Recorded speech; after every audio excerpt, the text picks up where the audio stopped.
The market drops 12% in one day. The market rises 8% in another.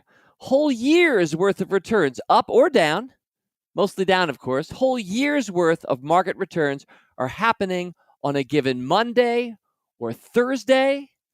Last week, we did the Market Cap Game Show, and Dave & Buster's, the arcade game restaurant chain, had dropped 46% in a single day. Today, as we record this Tuesday afternoon, Dave & Buster's is up 49% in a single day, though still way down from $45 a share to $15 a share in just the past month. Only something like, I don't know, the first pandemic of my lifetime, probably yours too, could produce these kinds of crazy results. Do you have some questions for us? Great, because it's our mailbag week. Would you like an inspirational and thoughtful story? Or three? From your fellow fools? Great. It's mailbag week. Your mailbag. Only on this week's Rule Breaker Investing. It's the Rule Breaker Investing Podcast with Motley Fool Co-Founder David Gardner. Welcome back to Rule Breaker Investing. A delight to have you joining with me and us this week. In fact, since it's a mailbag week, I, of course, have friends along for the ride, and that's the way these mailbags have worked the last 50 or so that we've done over 5 years. And indeed, my guests this week, you'll be familiar with them if you joined me for the Market Cap Game Show last week, because Aaron Bush and Andy Cross are back, and I'm going to welcome them in just a few minutes. But at first, I just want to share a couple of hot takes from Twitter. Of course, Twitter is talking as much about the market as I've ever seen it do before. So there's a lot that's been tweeted, but I just want to filter it down to maybe just a couple tweets that feel like, today, feel like the time in which we're living. The first one is from EOL Dula at Left Lateral on Twitter. It reads simply, "Hi, David. I love when the market has dropped. It's shopping time." And I absolutely appreciate that sentiment, EOL Dula. In fact, it is the right way to think about the markets if you're anywhere under the age, let's say, of 65, and I'm 53, so that sounds good to me. Certainly thinking about some of the best companies of our time, all of a sudden trading 30% lower than they were a month ago. It is shopping time, and just like when you shop at the store, the real question is, what are you going to buy?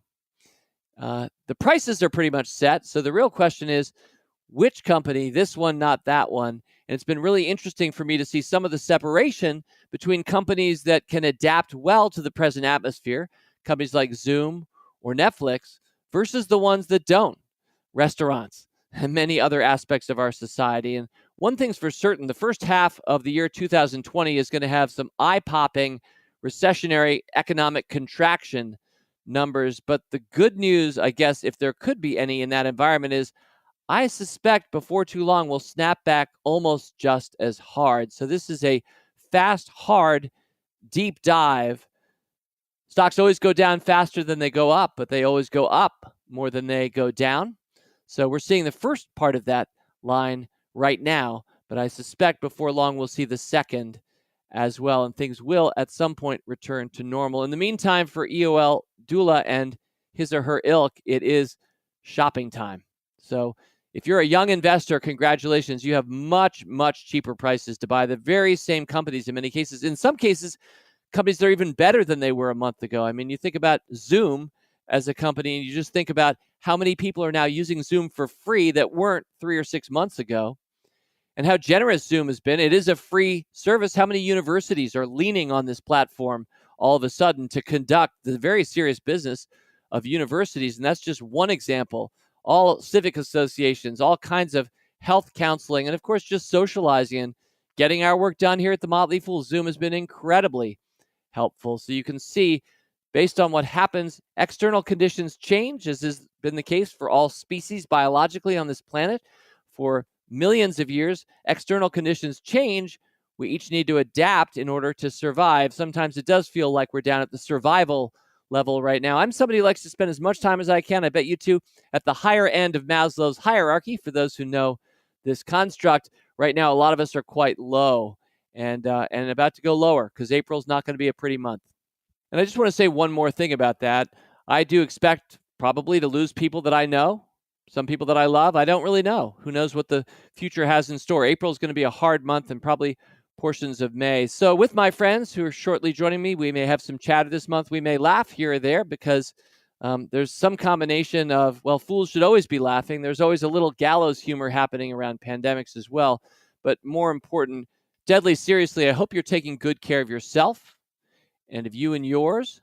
And if you and yours is a bigger group, I hope you're maintaining that distancing that we're all supposed to. After all, coronavirus mostly has been translated among family members globally. So it's something that's very important to be conscious of and to make your best decisions. From my own doctor, I got a communication a couple of days ago, which I appreciated. He said he didn't like the phrase social distancing. He doesn't think that's right. I agree with him. He said the better phrase is physical distancing, because that's really what we're being asked to do. Socially, here you are listening to this podcast. You're connecting. Here I am connecting with my friends. We're doing this podcast from our respective homes and apartments this week. From my producer, Rick Engdahl, with his stunningly great Zoom backdrop that he probably took that photo himself, right through to Andy and Aaron, who are joining me. So yeah, we're doing this from our homes, but this is a time of social coming together in some profound ways, I suspect, both in local ways and in global ways that wouldn't happen otherwise without this tragedy. So I want to punch that home. I think it's a time of physical distancing. I hope for you it's not a time of social distancing. And then one other tweet. This is from @AlexJ Lindblad. Alex, you wrote, David G. Fool and Chris Hill. I've been catching up in the last months of the podcast, and as fate would have it, I landed on the day the market crashed today. This is just in the last few days. Very serendipitous, as the timing could not have been more perfect. Thank you both for all that you do. Well, that's very kind of you to say, Alex. We appreciate that. That was a special episode. We did it on January 15th of this year. You're kind to say it was very serendipitous because, in fact, I think the timing probably could have been better. I think it would have been better if you'd heard it on the day of. You maybe would have taken some action on it. Instead, we're hearing it maybe after the markets dropped a lot. But I hope at least you felt kinship and some empathy and some recognition that we're all in this together. Both the market drops and the market rises. And again, the good news, the market rises far more often and far more than it drops. But these times count too. So thanks for the note, Alex. And yeah, maybe one more tweet, which is a great way of welcoming my two guest stars this week, Aaron Bush and Andy Cross. I guess it makes sense for me to read this last tweet. This is from Don Karpik @Tokyo Boiler.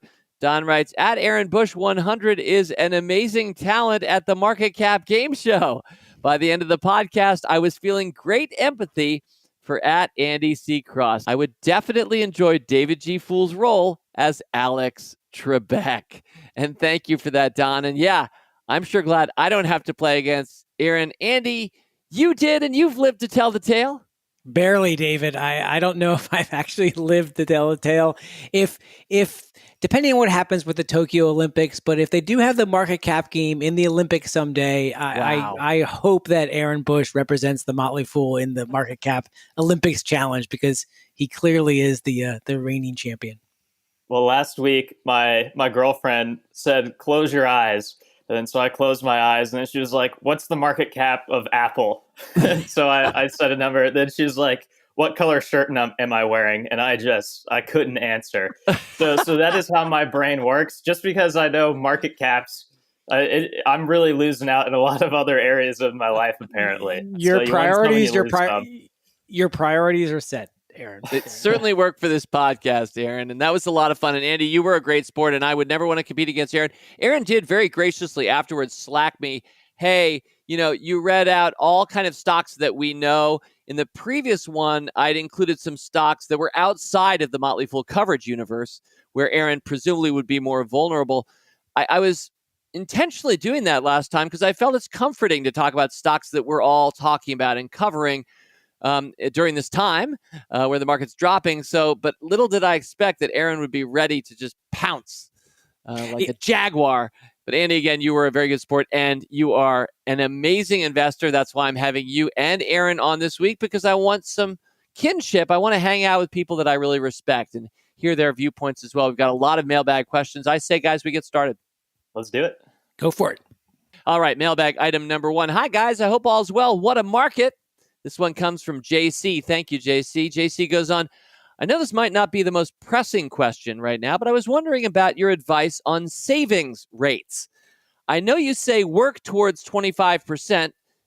I guess, did I say that? If I did say that, JC, that's a very ambitious number. I think often we'll say through Motley Fool podcasts and our radio show and just general advice you'll hear on Answers or on our site, we'll say things like try to save 10% of your salary. We love that idea of double digits and 1/10. Tithe yourself. But 25% is certainly manageable for some people. And JC, it sounds like you're one of those extreme savers. Anyway, let's keep going. I know you say work towards 25%, but is this number just for retirement savings? If so, what about savings outside of retirement accounts? Would more short-term savings, like, say, savings for a Christmas fund or a vacation fund, count in that?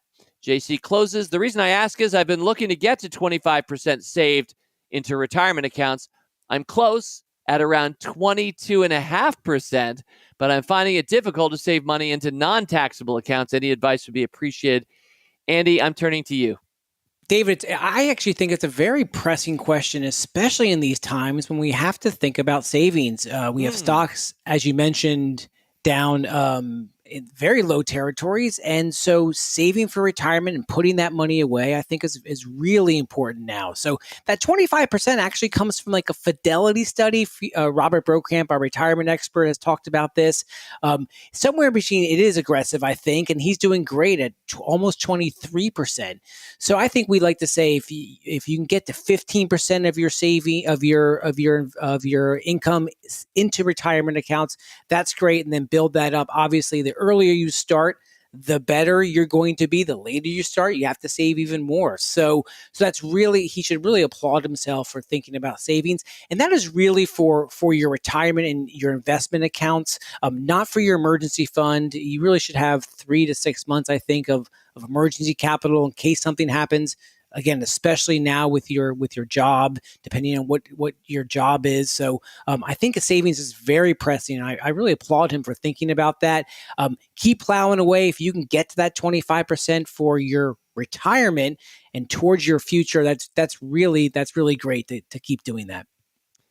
Thank you, Andy. And thanks, JC. All right, mailbag item number 2. This one comes from Maureen. Hi, David and company. My name is Maureen. I'm a nurse in Denver, Colorado. Well, God bless you, Maureen. Thank you very much. You know, we never want to forget that our healthcare providers aren't just healthcare providers, they're people too. And certainly part of the story of our time is making sure we keep people like Maureen safe, well-equipped, and non-anxious. And I know, depending on where you are in this country, things could be bad or good. It doesn't sound so great in New York City to me these days. I hope, Maureen, things are better in Denver. Anyway, she goes on, I'm a nurse in Denver, Colorado. I have questions about stock buybacks.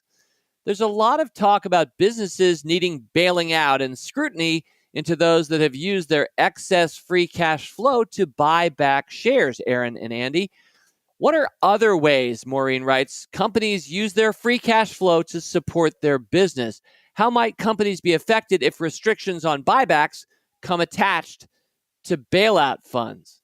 She closes. That's the question, guys. She closes. Thanks for all you do. I'm a fairly recent investor, a member of both Stock Advisor and Rule Breakers. I appreciate the thought you put into all your services, including the podcast. Hope you're all staying safe and healthy during these different times. Sincerely, Maureen Miller. So yeah, there is, of course, talk about who might get bailed out and how, and then some people saying, well, geez, some of these companies that are talking about getting bailed out, guys, were buying back their own shares that are now down. That wasn't very good capital allocation. The question really is, what are other ways companies use their free cash flow to support their business? Sure. There are lots of other ways a company can use its free cash flow to support its business. Obviously, I hope that share purchases as a whole, the perception around that doesn't get completely ruined, because it is a fair practice. I think when companies have a fragile business, it's a problem if they're taking on debt, for example, that they don't need to buy back shares. But other things a company can do, they can reinvest into research and development to come up with new solutions. They can hire more people to work on new projects. They can spend more money on marketing in order to expand their reach and serve more people. Really, there are just lots of things a company can do. And naturally, it depends on the business to just reinvest in what they already do best, or try to branch out a little bit. That has nothing to do with financial engineering of any type, but really just goes to the business that they're in and doing that even better. Yes, thank you, Aaron.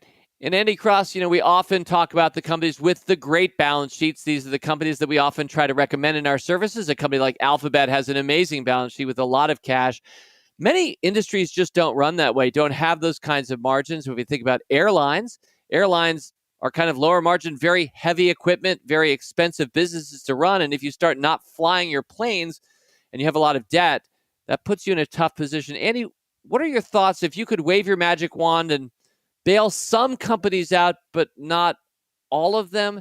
How would you decide the bailouts from the non-bailouts? Yeah, Dave, it's obviously a tricky question with a lot of moral hazard tied to it. The businesses that I think are absolutely critical to our infrastructure, to our way of life, that if they went away tomorrow, the U.S. economy and U.S. consumers would really feel it. So I think that would probably be my first bar. There are a lot of companies that have not really been managed all that well. Just take a company like GE. I mean, just for years and years, just the paradigm of American commerce, I think, over the last 100 years, but really struggled. So I think you have to look at some financial decisions some of the companies that have made and try to make that determining factor of not to support those versus the other ones. Clearly, you mentioned there's so many of our businesses we love and love to recommend and own personally have such stout balance sheets and great business models, focus on growth and wise investment. Some of those companies, though, just haven't been run very well. But in general, I think if I was wave a magic wand or grand poobah, I think I would really focus on the companies that are absolutely necessity to the U.S. economy. All right. Very well put. And good luck, Maureen. Thank you for your service. All right, mailbag item number 3. We'll just call this a note of encouragement. This one's from Anthony. Anthony, whose screen name on the Motley Fool, I believe, is Ballroom Blitz, which you got to love, and that's going to be threaded in this short note of encouragement. Hi, David. I've been listening to your podcast for years now. I'm also a Rule Breakers subscriber. As a fellow teacher, ballroom dancing, and parent, I just wanted to reach out and say thanks for the inspiration and encouragement. Even a 4-person, such as myself, needs a guide through these interesting times. And Andy there is referencing one of my favorite lines from Roy Spence, who says, I'm a 4-person, not an against person. Of course, I'm a 4-person. So Anthony is identifying himself as a fellow 4-person. You tend to be a positive 4 things kind of a person. But even you and I, Anthony, need a guide through these interesting times. I know that I cannot be the only listener you affect. If my appreciation can be of any comfort, know that your influence travels beyond your scope. It is the curse of the teacher to never see the fruits of his labor. You will never realize the extent of your range, nor be able to measure your magnitude. Hey, we're all here to make the world a better place, right? Keep fighting the good fight, stay foolish and motley. And he concludes with my fare thee well word of the month, Wale. Thank you, Anthony. Wale. Well, that's a very kind note, but I just want to say, just not on behalf of me, but on behalf of all Motley Fool podcasts, and not just our podcast, but really our entire business, our site. We've had a lot of fun with some of our members testing a new Motley Fool Live streaming video platform over the last week. Aaron and Andy, I've seen you both on Motley Fool Live, which is the equivalent of a full TV channel on our website this past week. Again, this is just being beta tested with a small portion of our members, although we started to open it up over the weekend to anybody for free. So that might be a little bit of a sign of things to come for the Motley Fool. But these are all ways that we are trying to help. And so speaking on behalf of everybody who broadcasts in any way, shape, or form here at the Motley Fool, thank you, Anthony. All right, Rule Breaker mailbag item number 4. Aaron, Andy, I'm going to entitle this one, I sold a third of my portfolio and it seems to have worked. So that's the rubric we'll give Rule Breaker mailbag item number 4. An inspiring note from Greg Rowe. Thank you, Greg, for this note. Dear David, as a faithful listener to the Rule Breaker Investing Podcast and a Rule Breakers and Stock Advisor member, I wanted to let you know that I broke a rule. One that you put a fresh spin on when the Motley Fool tweeted a while ago, wash your hands and then sit on them, which was both health and investing advice from our @TheMotleyFool social media account on Twitter, which I loved and shared on a recent podcast. Wash your hands and then sit on them. Anyway, Greg continues, last weekend, that's March 7th to 8th, so it's a couple weekends ago now, I assessed the news from many different sources, and I decided to, quotes, catch the falling knife on Monday and sold about a third of my portfolio that was all in an S&P 500 fund and losing a further 7% plus just that day as I sold. Ouch, Greg writes. He goes on, I did this with the near certainty of a continued decline in the market based on the foreseeable supply chain and manufacturing impacts, as well as knowing that social distancing, I'm going to go with physical distancing here, measures would be coming around the U.S. and elsewhere that would impact retail, dining, travel, and hospitality sectors harshly. Beyond this, I view the federal government's underreaction and ill preparedness to this crisis as an amplifying factor. Our lack of testing is only masking the severity, Greg asserts. Looking at the 1,000 or so cases of COVID-19 when I made that decision, especially their broad geographic spread along with the transmissibility of the virus, it's unavoidable the cases will bloom across the country. Containment is over. Mitigation is challenging us. This will all have negative cascading effects on the market. Guys, Greg concludes, I know this is a cardinal sin of investing, but I see this rule as being based on the general unpredictability of the market. I broke it with what I see as a rather predictable near future and now have a stockpile of cash to work with that is safe for now. Of note, while I hung on to all of my equities, so that's important, Andy, all of his equities, all of which have come from your services, by the way, to include, and he includes a few ticker symbols, including, for example, Disney or Texas Roadhouse, that I know will be hammered. I also invested more into services that I see as beneficial and necessary to these troubling times, Zoom and Teladoc. Fool on, Greg. So now you guys see why I entitled this, I sold a third of my portfolio, and it seems to have worked. Andy, what are initial thoughts you have listening to Greg's story? I like that the terminology of it seemed to have worked because I think it in general we say yes, selling, trying to time the market of highs and lows and buy back in. I do like the fact that Greg was saying, hey, I'm moving out of like a general index fund or maybe an ETF, and I think I can use that capital, or I want to, as long as he wants to use that capital to invest in great businesses. It sounds like he is continuing to invest in great businesses. So the key thing here really, David, in my mind is like you really have to look at that pool of capital as your invested capital. You want to look to at 5-10 years of investing. He didn't identify if it's retirement money or not, but let's just assume it's long-term capital. I don't advocate trying to time the markets. I do love the spirit of trying to find great long-term businesses he wants to invest in, and saw this as an opportunity and sees as an opportunity to identify some capital that he thinks he can move into better positioned investments, like some of our recommendations, some of those great businesses. So I love that spirit.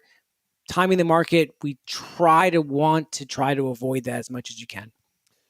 And I certainly agree, Aaron. It's hard not to hear that and feel a little bit of envy, though. I mean, he did, I think, still get out ahead of more downdraft, and who knows where the market will be trading as this podcast is published on Wednesday or even 2 days after that. We shall see. What it sounded to me we have here is we have a very rational player who's just making a call here. He did save all his stocks, though, but he's sitting on a big cash pile that I'm not.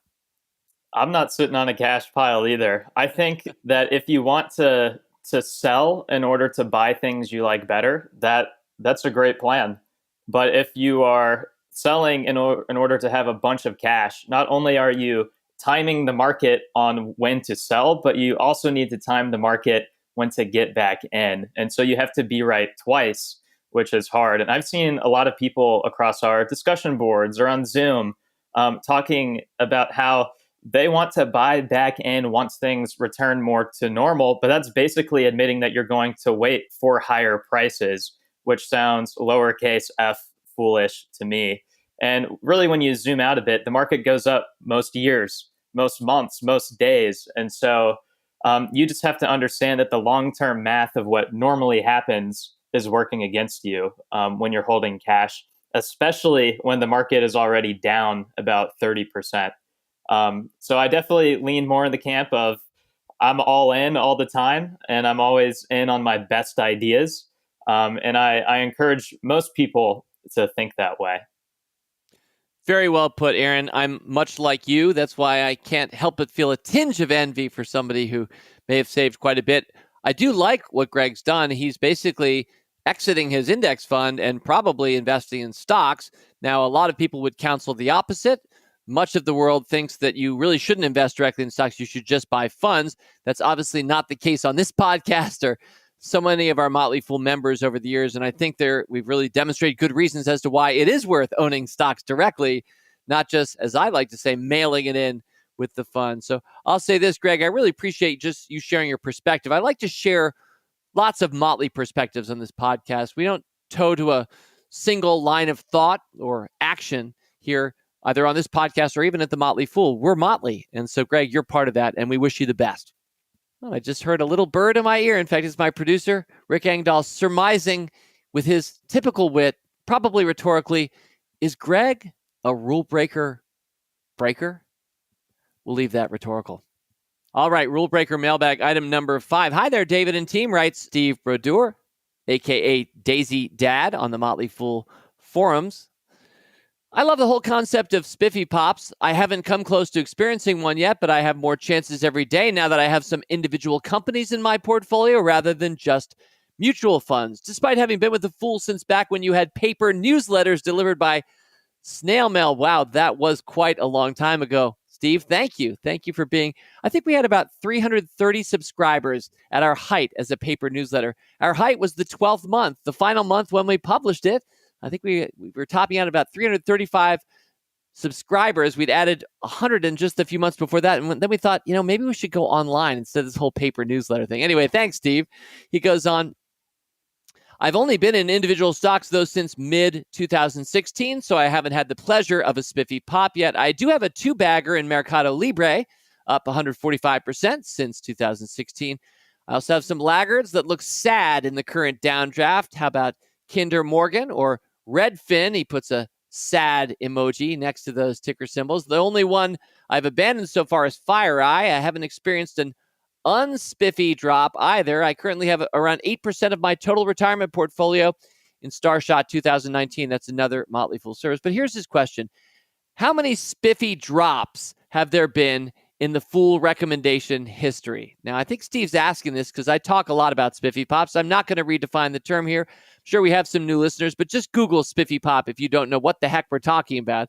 But there are, he concludes, at least 2 opposing generalities that might impact the relative frequency of spiffy pops versus spiffy drops.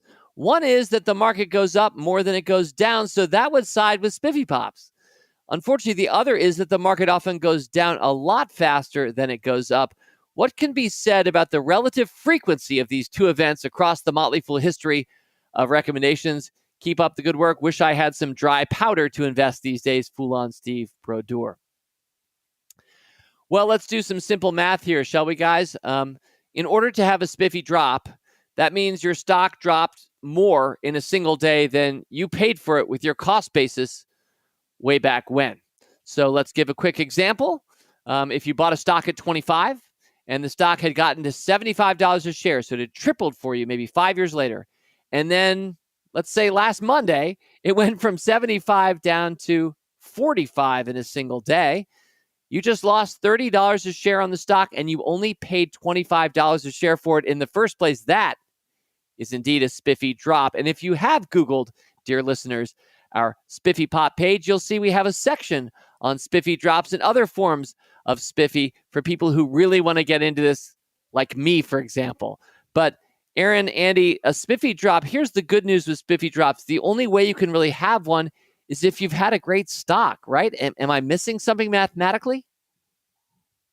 I think that's normally the case, unless it's a really, really bad day, in which case you're probably not in a great place. But those days are rare. But I think that's right. Normally, in order for a stock to go down as much as the price at which you initially purchased it at, it's probably doing pretty well for you.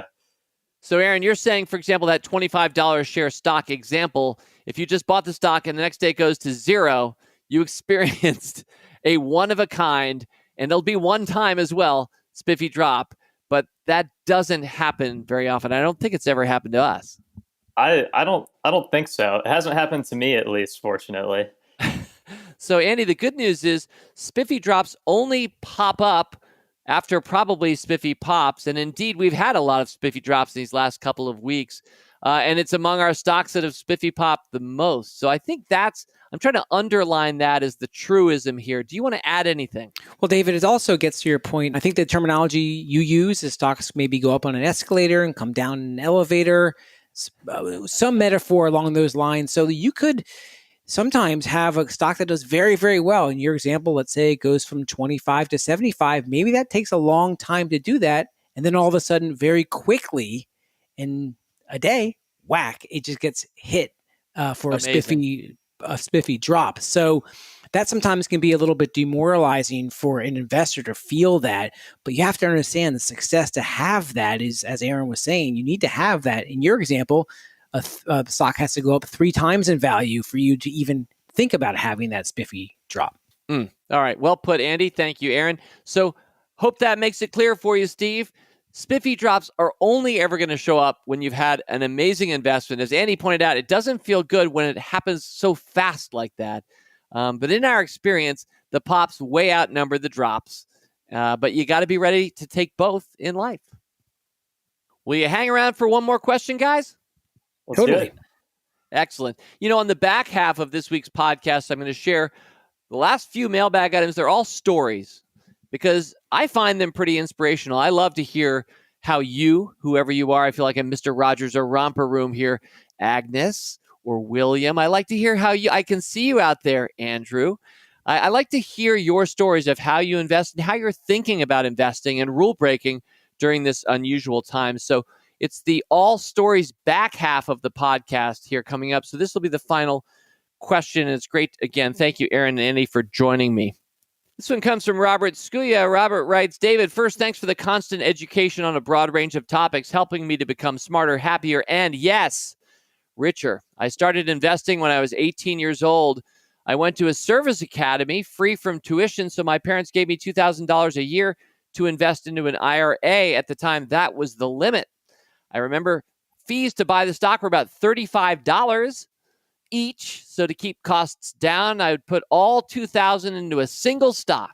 And that was in 1994. That coincidentally is the year the Motley Fool debuted online. In the 25 years since, I've learned a lot. It's become cheaper than ever to invest. Even with $5 to $8 trades a year ago, I'd typically wait until I had enough money to buy a stock and do it all in one lot. Now with $0 trades, I'm not sure of the best way to invest in stocks. Robert goes on, I invest about $1,500 a month. I've started to buy once a month, basically dollar cost averaging into a stock over several months. And we love that approach to investing. Robert, we love dollar cost averaging, which just basically means regularly saving and then just that week putting the money into the market in the form of a stock. Or that's ultimately the question, Aaron, that he's asking here, which is, should he be investing differently now? So he gives an example. He says, after $0 commissions were announced, I started to buy BILI. That's Billy on the NASDAQ. That's a rule breaker pick. He said he started at $17. He got some more shares at 18, more at 20. That was over several months.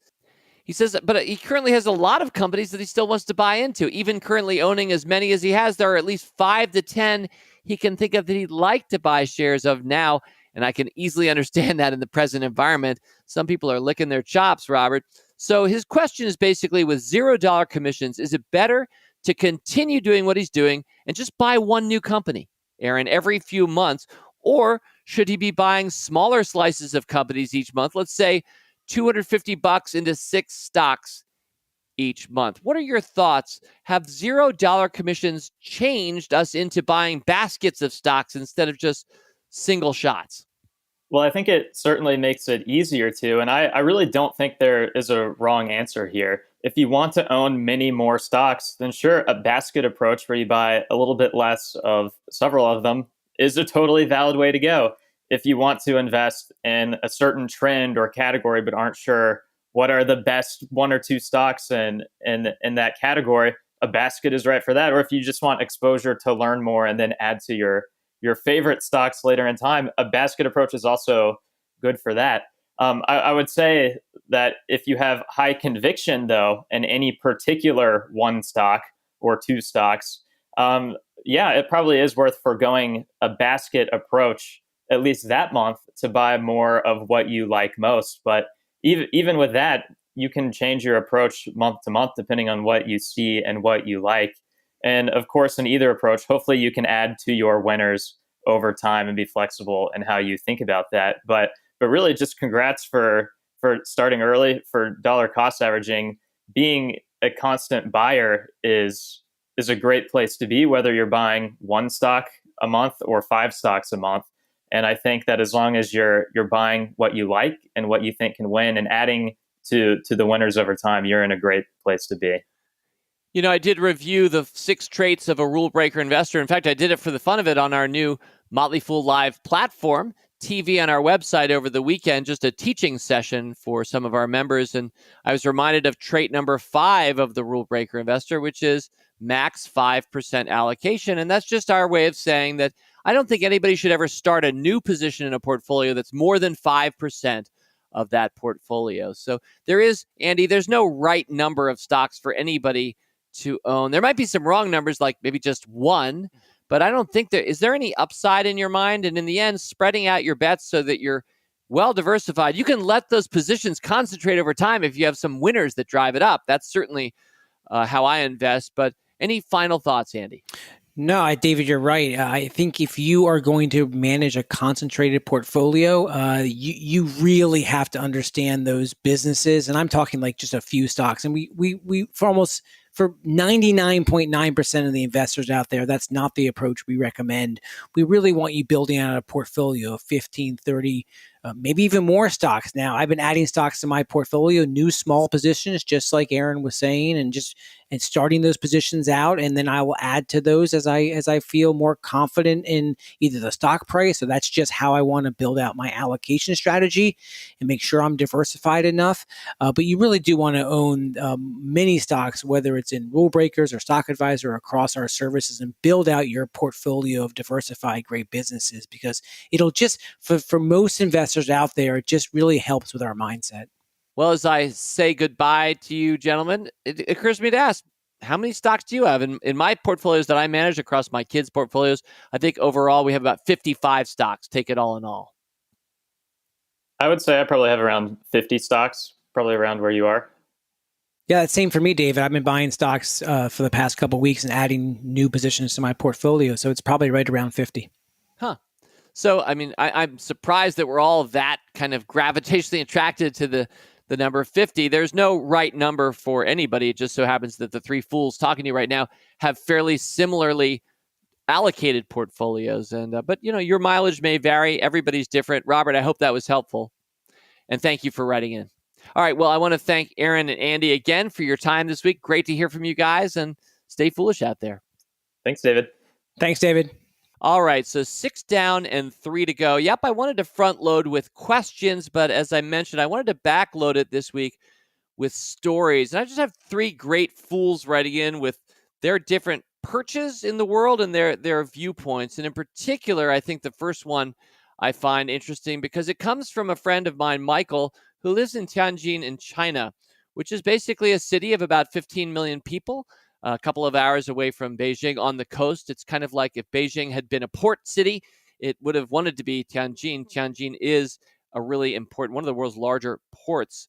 And so my friend Michael, who's a longtime listener, wrote this. And it's just his perspective. And the reason I'm sharing it with you is because Tianjin is on the other side of the coronavirus for the most part at this point. And so Michael shares, as a fellow American in his case, he shares his perspective on what it was like and how they got through it and where they are now. So he entitled the email, "How Could I Not Share This?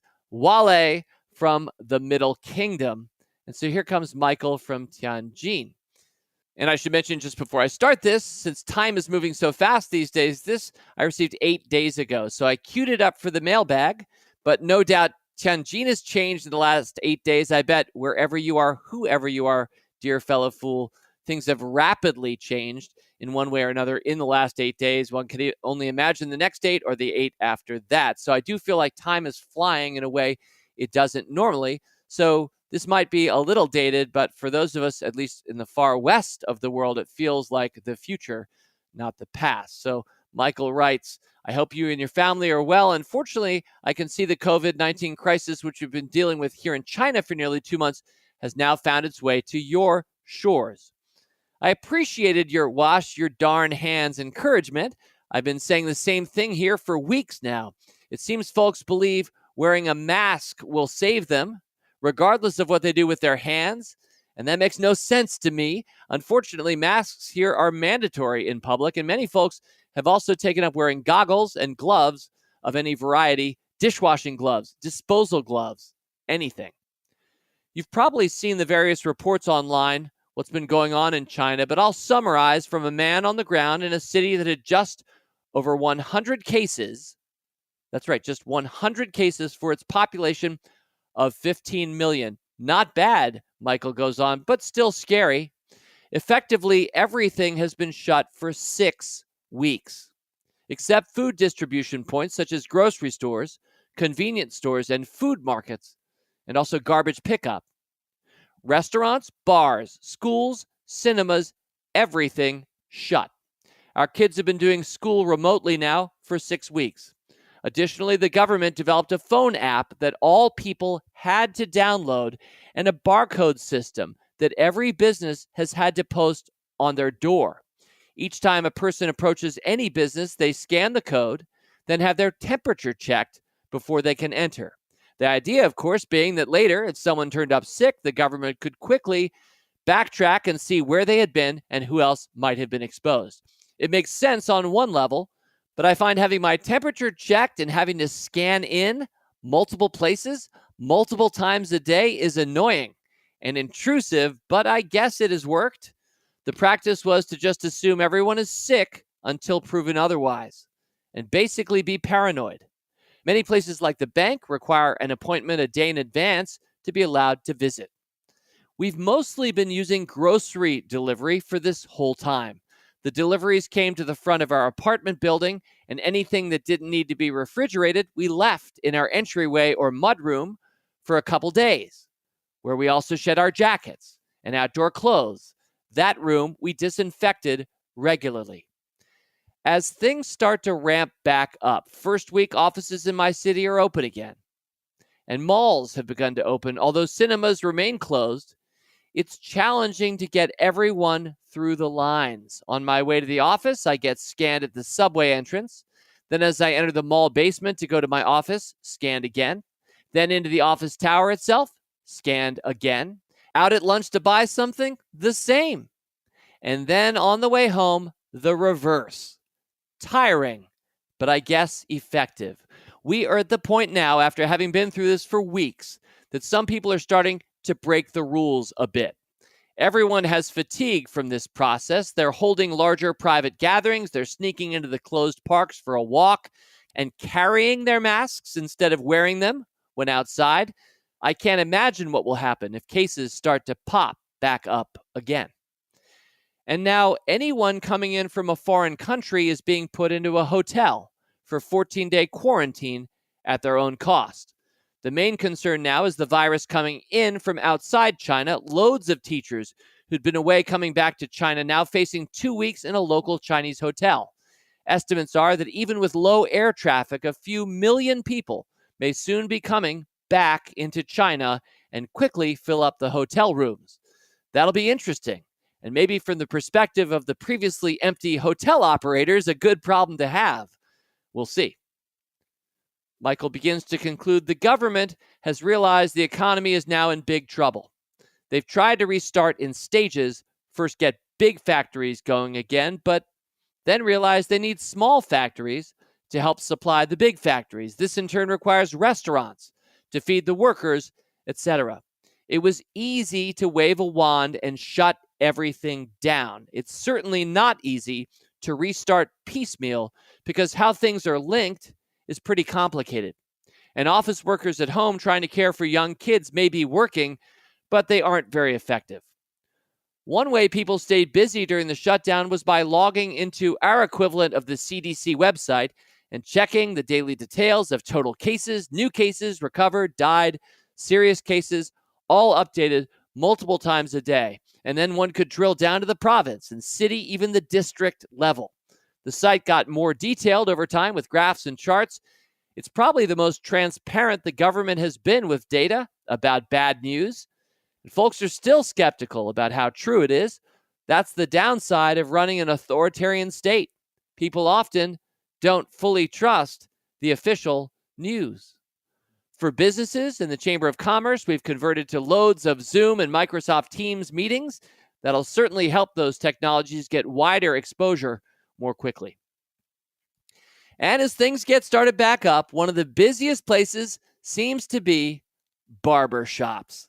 It's starting to look like the 1970s around here, with most folks not having had a haircut in 2 months, and lots of men figuring, well, if you have to wear a mask all the time, why shave?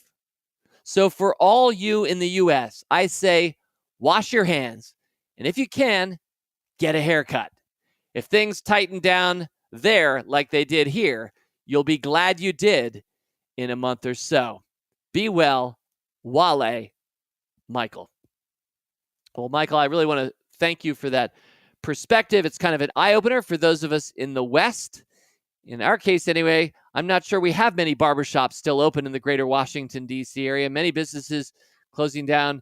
I guess one of the good problems the Gardner brothers have with not having much hair is that it's not as much of a problem for us, but for others, maybe my sons, for example, it's going to start to look a little silly. And hey, we could all use a little bit more 1970s in our lives once again from time to time, couldn't we? Anyway, beyond the humorous but practical ending to your note, your perspective about what it took in China to overcome this and to keep cases as low as they did is a big eye-opener for me in terms of the precautions all of us need to take to, phrase of the year, flatten the curve. And so I take that to heart, and I'll be thinking about that too. And I'm glad that I had the opportunity through this podcast to share out your perspective to as many people as possible. Thank you, Michael.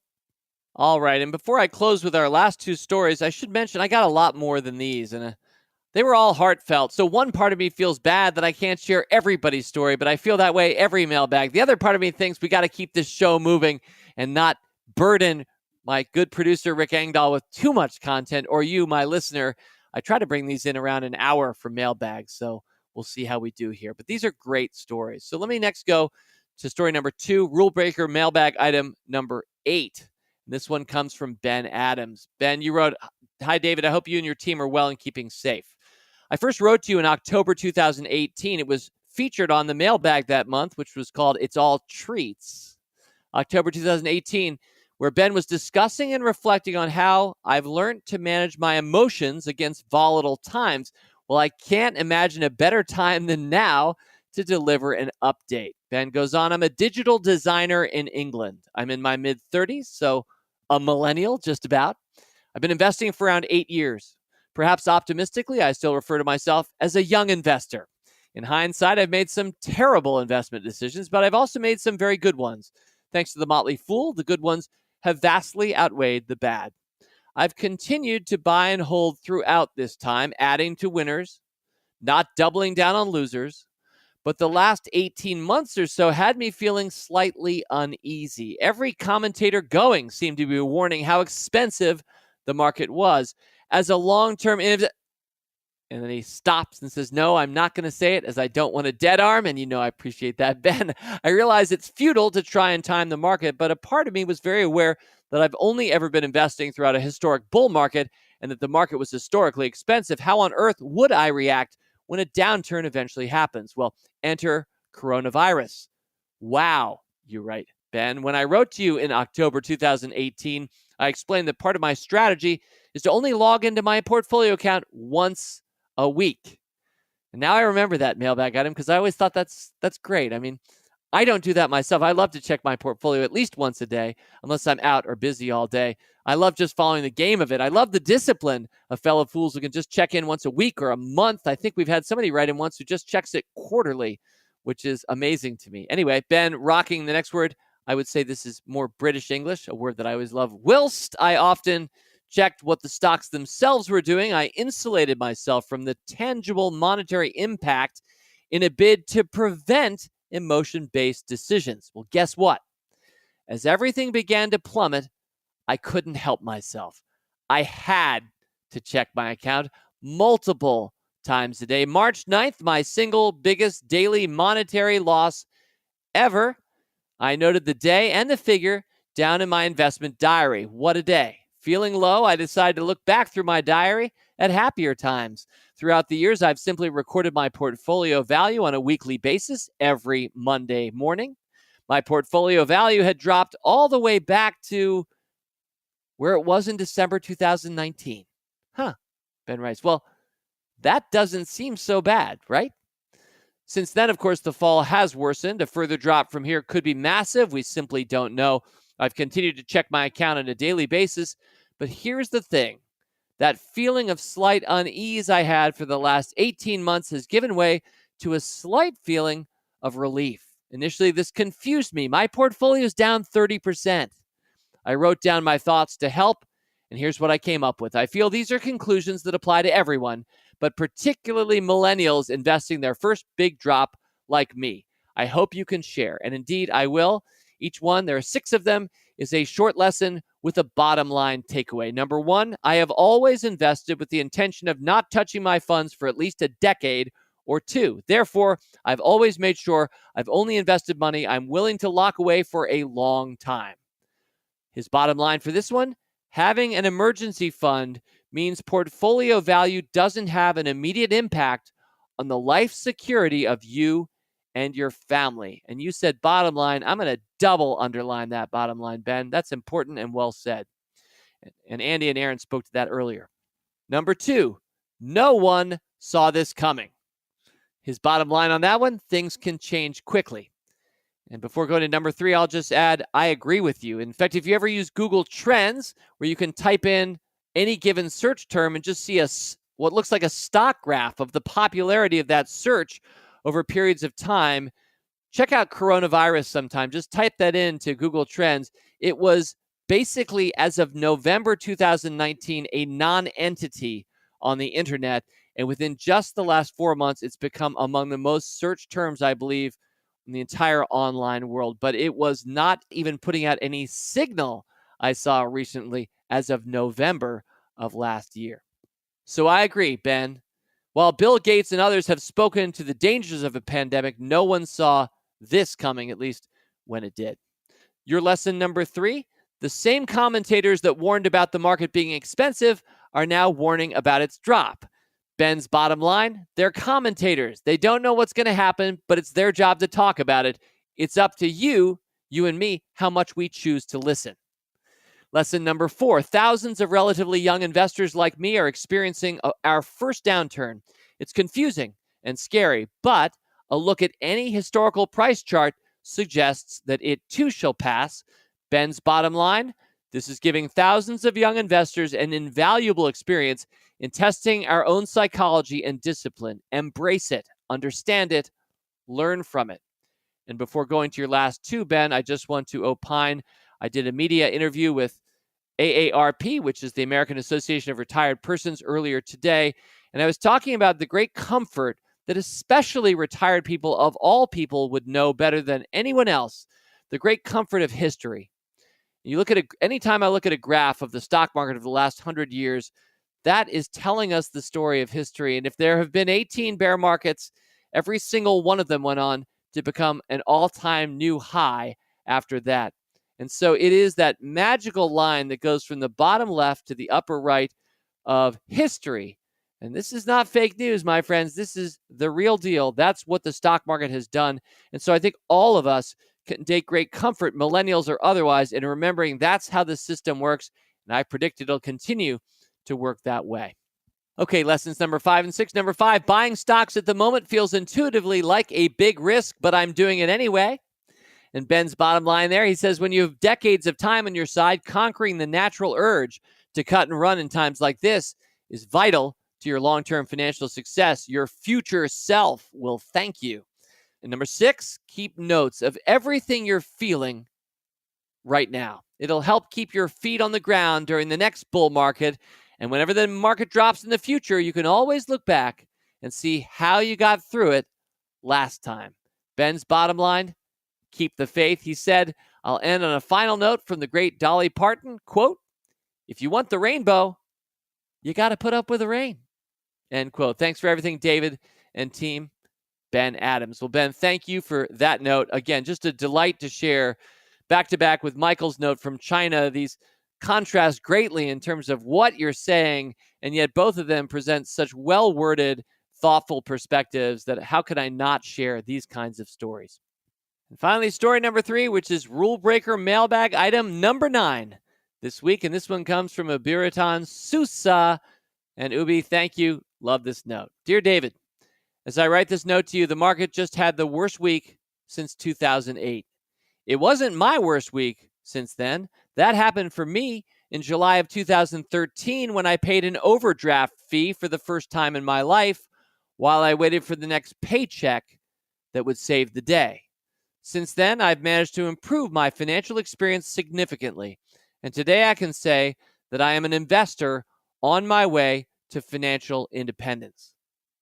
I found help and sound advice from many sources, but none had an impact so profound as you, your brother, and the Motley Fool. I learned about the company in 2016 through a Facebook ad. I couldn't resist the temptation to click on the picture of those two guys wearing funny hats. I joined the stock advisor service on the month that Tom first recommended Shopify, and it was love at first stock. As I was listening to the episode a couple of weeks ago about your thoughts on our world in 10.5 chapters, I couldn't help but think how smarter, happier, and richer I am after I've been listening to your advice. Some examples of how you helped do it are below. He just gives 4 quick bullets: improving my budget and cash flow processes, learning how my 401k benefits work, choosing the right funds with the proper performance and costs. Number 3, maximizing my 401k contributions for 2 years in a row, 2018 and 2019. Congratulations. And hopefully, he writes, forever. Finally, number 4, learning about Roth 401k from Allison and Bro and Motley Fool Answers, using to start picking individual stocks in July of 2019. Finally, Ubi continues, since then, I've religiously invested in the stock market and built a portfolio of 22 stocks, a Gardner Kretzmann continuum of just 0.52.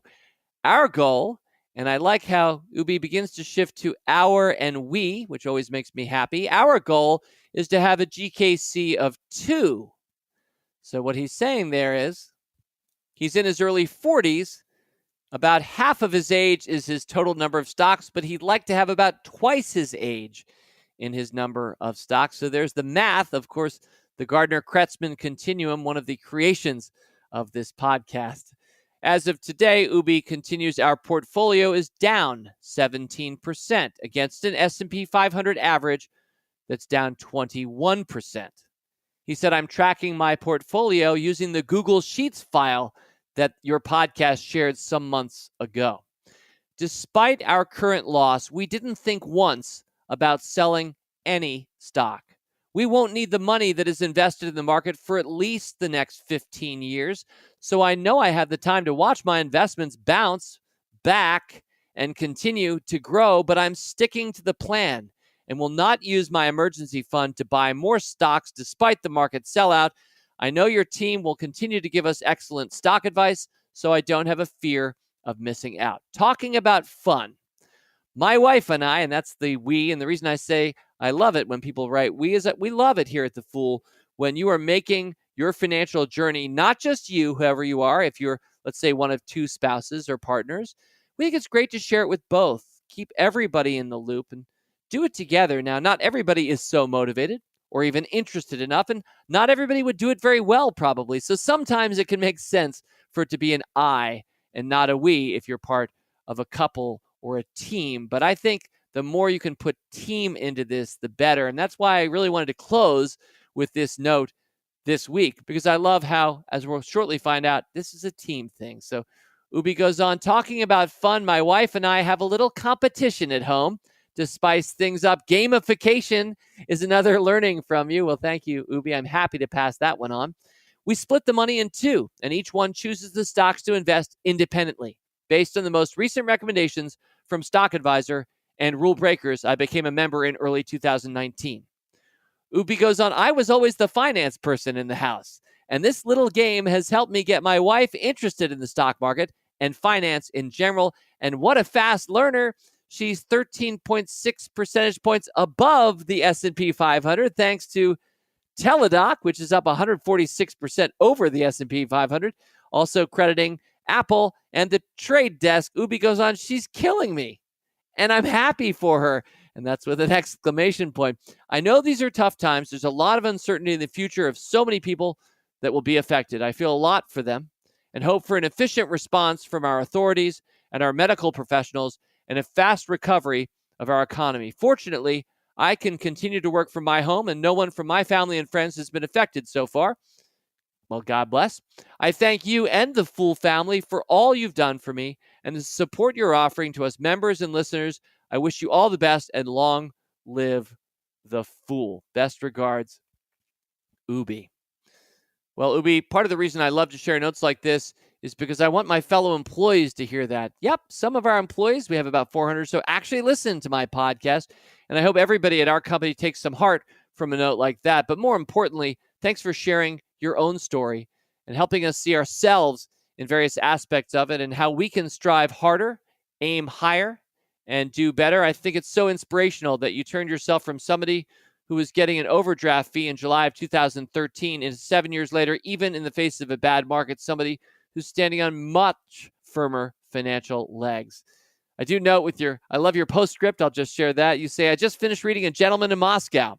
Well, I'm pausing there and sharing that because I particularly love that, because I did mention A Gentleman in Moscow a couple of years ago on the podcast. And indeed, we had Amar Tolles, the author of A Gentleman in Moscow, on Rule Breaker Investing a couple of years ago, and authors in August, which was a delight to have Amar join us. So I'm so glad to think, Ubi, that you went on to read the book and enjoyed it. In fact, you call it an excellent read for times of physical distancing like these. Thanks for the recommendation. You also say, I edited this email with the help of Grammarly. Well, that's one of our longtime sponsors.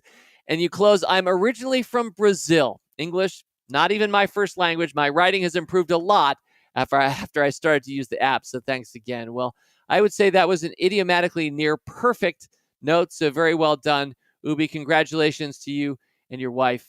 And congratulations to all of us here at the end of this week's Mailbag Rule Breaker Investing. You know, these are not easy times to live through from day to day. We're all in different places in the world, and we've heard from somebody where things are getting safer, our friend Michael in China. And for many of us, we anticipate things getting worse over the coming months. So all of us need a little bit of pick-me-up, not just normally anyway from day to day, but maybe especially in these times. So I sure enjoyed having Andy and Aaron answer financial questions throughout much of this podcast, but I really loved being able to share back to you some of the stories that I'm hearing from our fellow fools, all in our different places, all doing our best for ourselves, our family, and our friends. So in conclusion, keep making smart decisions, wash your darn hands. Probably paranoia is the better approach to take if you're in the Western world for the next couple of weeks, if not months. Then after that, this too shall pass. I'm thinking of yet another author that I really love, who we've had on Rule Breaker Investing before, Kevin Kelly, one of the co-founders of Wired, the author of the book, The Inevitable. I saw a tweet from him yesterday. He said, reminder, if in a year from now people complain that it wasn't so terrible, what was all the fuss?